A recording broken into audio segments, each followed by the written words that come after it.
Video post చేయడానికి చాలా అంటే చాలా లేట్ అయిపోయింది. కమ్ బ్యాక్ టు హైదరాబాద్ అనమాట. నేను రిటర్న్ హైదరాబాద్ కూడా వచ్చేసాను. అండ్ అనకాపల్లి నూకాలతల్లమ్మ గుడికి వెళ్ళాము. మేము వైజాగ్‌లో ఉన్నప్పుడు. చిన్నప్పుడు నూకాలతల్లి గుడికి వెళ్ళినప్పుడు అక్కడ కోడిని కోసుకొని, అక్కడే వండుకొని, అక్కడే తినేవాళ్ళం కదా! అక్కడ చిన్న చిన్న పాకలుండేవి. అక్కడ అన్ని సామాన్లు ఇస్తే అక్కడ వండుకొని తినేవాళ్ళము. సో, ఇలా మీరు కూడా చేసుంటే నాకు డెఫినెట్‌గా లైక్ చేసి, షేర్ చేసి, సబ్స్క్రైబ్ చేసుకోండి. మేము కూడా అది ఎక్స్‌పీరియన్స్ చేసామనమాట అని చెప్పేసి. గుడి కడుతున్నారని అసలు నాకు ఐడియా లేదు తెలుసా?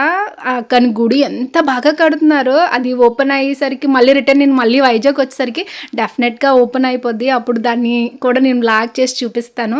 అండ్ తల్లిని వేరే దగ్గరికి షిఫ్ట్ చేశారు. అక్కడ హ్యాపీగా దర్శనం చేసుకొని అండ్ కమ్ బ్యాక్ మళ్ళీ రిటర్న్ హోమ్‌కి వచ్చామనమాట. వెళ్ళే దారిలో ఇది తిన్నాం.